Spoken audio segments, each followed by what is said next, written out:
किताबों और पढ़ने का बेहद शौकीन विपुल बड़ी ही गहरी नींद में सोया हुआ था जब उसकी नींद बाहर होती बरसात में अचानक गरजती हुई बिजली की आवाज से टूटी। खिड़की से आती पानी की छींटों ने भी दोबारा नींद के आने की गुंजाइश खत्म कर दी थी।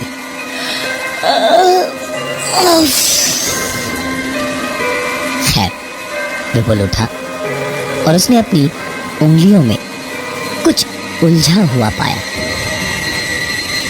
नींद से भरी आंखों को मल कर देखा तो विपुल ने अपनी उंगलियों में एक लंबा सा बाल पाया। इतना लंबा बाल तो किसी लड़की का ही हो सकता है।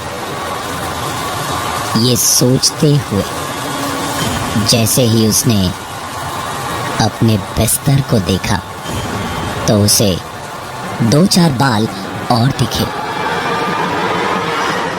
अकेले रहने वाले विपुल के कमरे में किसी लड़की के इतने लंबे लंबे बाल कैसे आए, ये सोच सोच के विपुल खुद परेशान होता हुआ उठा और खिड़की से हाथ बढ़ाकर सारे बाल उसने बाहर फेंक दिए। बारिश की मोटी मोटी बूंदों में वो बाल कहीं बह गए। पलट के विपुल ने सोचा हाथ मुंह धोएगा तो पूरे कमरे में अचानक जैसे किसी लड़की के होने की खुशबू सी फैल गई। इत्र था या सेंट, जो भी था किसी लड़की का ही था। पूरे कमरे में एक भीनी सी खुशबू बिखेरे हुए था। विपुल को समझ ही नहीं आ रहा था कि अचानक ये क्या हो रहा है। ना कोई आया ना कोई गया, तो फिर इतना सब कुछ कैसे? सोचा हाथ मुंह धोएगा तो शायद नींद का नशा उतरेगा और अपने आप सब कुछ सही भी हो जाएगा। हाथ मुंह धोकर उसने एक गहरी सांस ली और बाथरूम से हाथ मुंह पोंछता हुआ वो कमरे में आया तो उसकी आंखों के सामने रखी वो खाली कुर्सी जरा सी पीछे हुई, फिर ऐसे हिली जैसे कोई उस पे अभी तक बैठा था और विपुल की परेशानी और घबराहट का तमाशा देख रहा था। विपुल भी इंसान ही था, बुरी तरह घबराया हुआ था। विपुल इस सबसे और उसकी इस घबराहट पे आग में घी का काम किया। उस किताब के हवा में अचानक फड़फड़ा के पलटते पन्नों ने विपुल के लिए शायद यही देखना बाकी था। विपुल ने किताब उठाई, पिछले दरवाजे तक गया जहां से कूड़ेदान थोड़ी सी ही दूर था। विपुल ने वो किताब बदन की पूरी ताकत लगाकर फेंकी और बरसात की बूंदों के बीच धीमी होती वो किताब सीधे 5 मकानों के कूड़ेदान पार करके एक कोने में जा गिरी और बारिश में भीगती रही। खड़े खड़े उस किताब को भीगते और मिटते हुए विपुल देख रहा था जब अचानक जो किताबें उसने इंटरनेट पर ऑर्डर की थी पक्का वही है। विपुल ने दरवाजा खोला, कुरियर लिया और पैकेट हाथ में लेते ही खुशी से पैकेट को फाड़ना शुरू किया। 2 किताबें ऑर्डर की थी उसने, लेकिन किताबें उसे 3 मिली थी। जरूर कोई ऑफर रहा होगा। पैकेजिंग फाड़ कर देखा तो 2 किताबें वही थी जो उसने ऑर्डर की थी, पर तीसरी किताब वही थी जो उसने अभी थोड़ी देर पहले बाहर फेंकी थी। विपुल के हाथ से किताबें छूट कर गिर गई। कुछ देर वो बस खुले मुंह और बड़ी आंखों से जमीन पर पड़ी उस किताब को घोरता रहा। और फिर अचानक ही उसे होश सा आया और दौड़ के पीछे ही बालकनी में जाकर झांक के बाहर देखा। वो किताब जो उसने अभी बाहर फेंकी थी, वो वहां उस कूड़ेदान में नहीं थी। विपुल का दिमाग बिल्कुल काम नहीं कर रहा था कि ये सब क्या हो रहा था। बरसात भी अब तक रुक चुकी थी। विपुल ने तुरंत किचन से केरोसिन की बोतल उठाई, किताब ली और छत की ओर दौड़ा। छत पर एक कोने में टिन की छत थी, नीचे पूरा सूखा था। वहां उस एक कोने में विपुल ने एक किताब रखी, उस पर केरोसिन डाला और आग लगा दी। धू धू करके वो किताब जल उठी और विपुल ने राहत की सांस ली। कुछ देर उस किताब को जल के तबाह होते देखा और दिल में सुकून भर गया। तब कहीं जाकर विपुल नीचे उतर आया। नीचे आकर विपुल ने सुकून से अपने लिए एक प्याली चाय बनाई और चाय पीते पीते ही ऊपर वापस छत पर गया और अपने सामने विपुल ने जो देखा, उसने विपुल की भाग चुकी घबराहट को दुगना करके वापस उसकी नस नस में भर डाला। विपुल के सामने जिस कोने में उसने किताब जलाई थी, वहां सिर्फ किताब की राख ही नहीं थी, बल्कि धुएं से दीवार पर एक साया ऐसा बना हुआ था जैसे कोई खड़ा था वहां। विपुल अब हार नहीं सकता था। अब घबराहट से ज्यादा गुस्सा था उसकी आंखों में। नीचे दौड़ कर गया और एक बाल्टी लेकर आया। टंकी खोलकर उसमें पानी भर के पूरी बाल्टी राख और धुएं की ओर उड़ेल दिया और पास पड़ा कपड़ा लेकर लगा पूरी ताकत लगा के दागों को घिसने।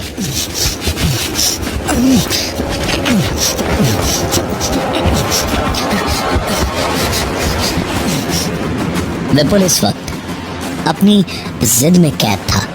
एक एक दाग जब तक मिट नहीं गया, विपुल उठा नहीं और आखिरकार जब उठा तो पूरी दीवार पहले जैसी चमक रही थी।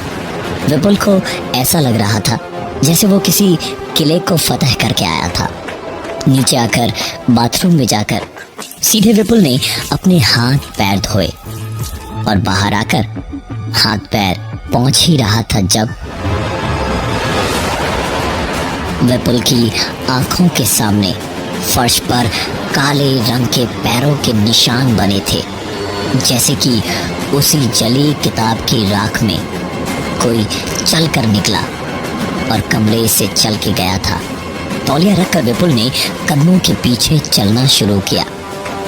जाते जाते विपुल ने देखा कि कदमों के निशान स्टोर रूम तक जाकर खत्म हो रहे थे।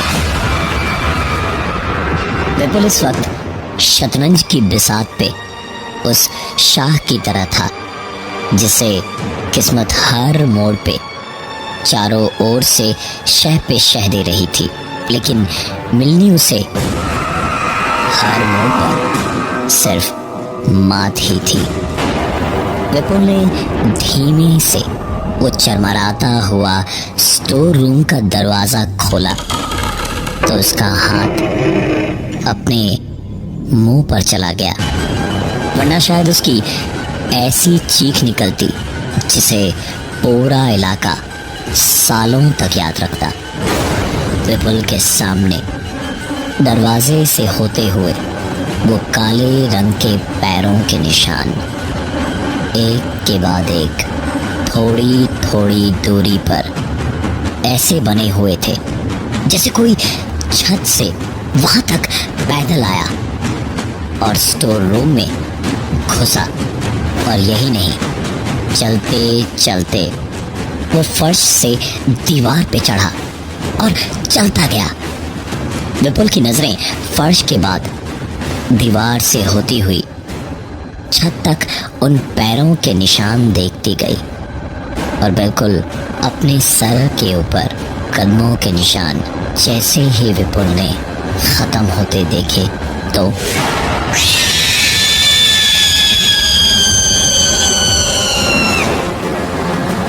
जिसके भी वो पैरों के निशान थे वो उस पे कूद पड़ा और विपुल वहीं बेहोश हो गया।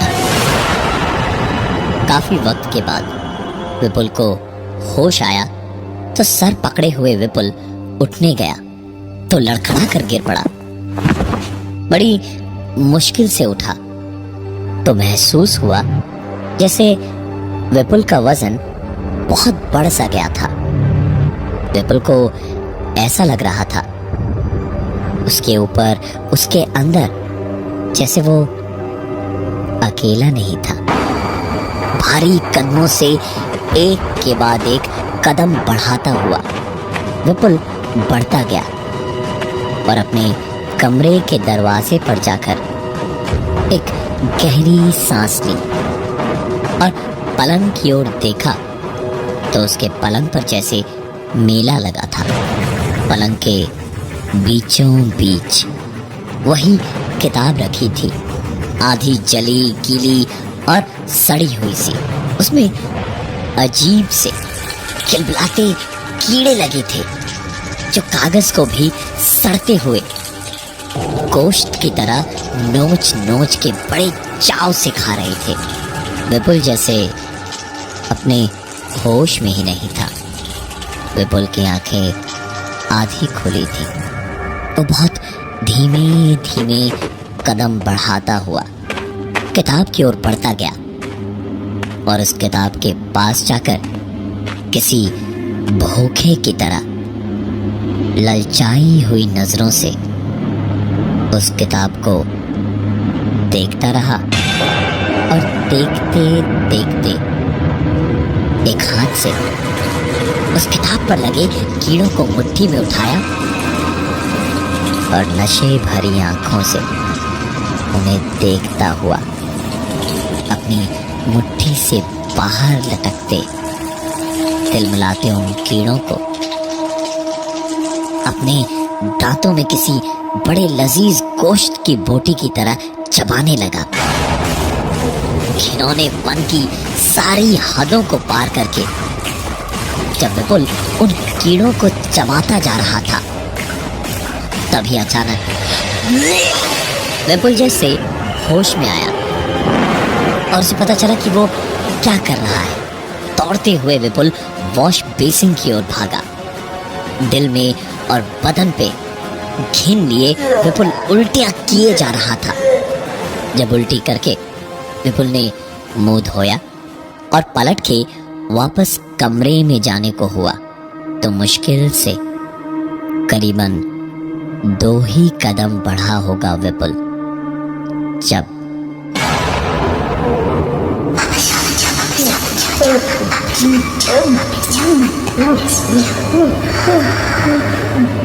विपुल की सांसें भर आई थी। विपुल ने पलट कर देखा तो शीशे में एक लड़की थी जो उसे पुकार रही थी। विपुल के सामने ही वो लड़की अब उसे अपने करीब पुकार रही थी। एक मुस्कुराहट सी थी उसके चेहरे पर, ऐसी मुस्कुराहट जो बता रही थी कि कुछ होने वाला है और जिसका डर था वही हुआ।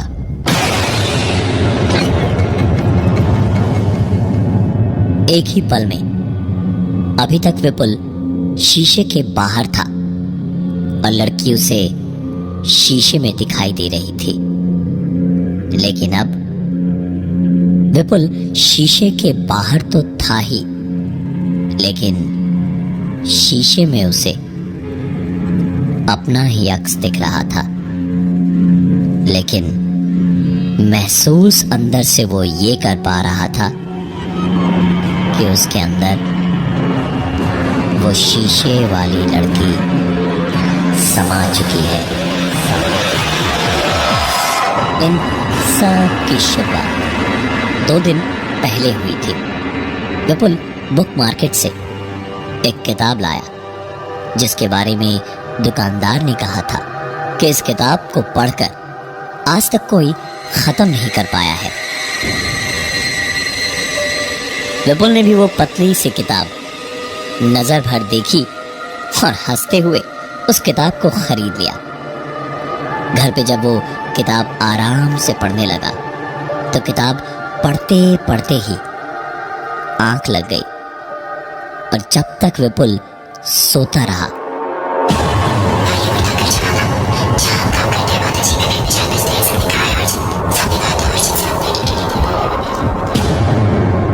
विपुल सोकर जब उठा और काम धाम करने के बाद आखिर में वापस किताब पढ़ने बैठा। विपुल को समझ आया कि ये कहानी तो वो जानता है। उसने किताब नहीं पढ़ी थी, कहानी नहीं पढ़ी थी, लेकिन वो जानता था कि क्या होगा आगे कहानी में, कैसे। इसका जवाब उसके पास फिलहाल नहीं था। फिर से कहानी पढ़ते पढ़ते आंख लगी और उसके बाद भी वही हुआ।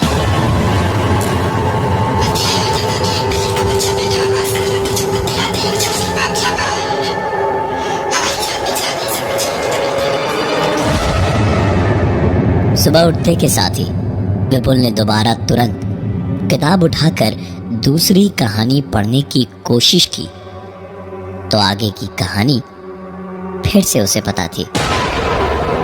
विपुल ने इस बार किताब को बंद करके किनारे नहीं रखा, बल्कि उसको पढ़ के सच्चाई जानने के लिए उसके पन्ने पलटता चला गया।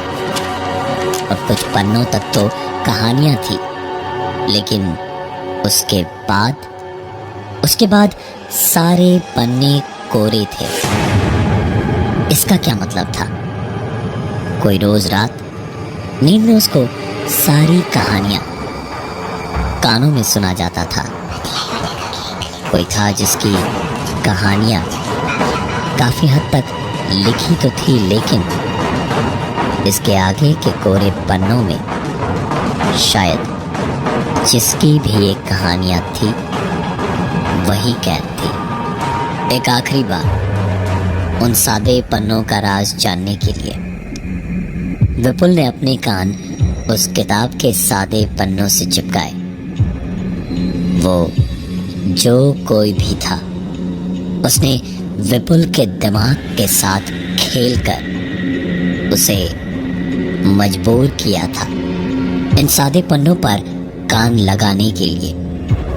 और कान लगाते के साथ ही विपुल को ऐसा लगा जैसे उसके कान में एक भयानक तेज दर्द उठा और धीरे धीरे पूरा शरीर भारी होता गया।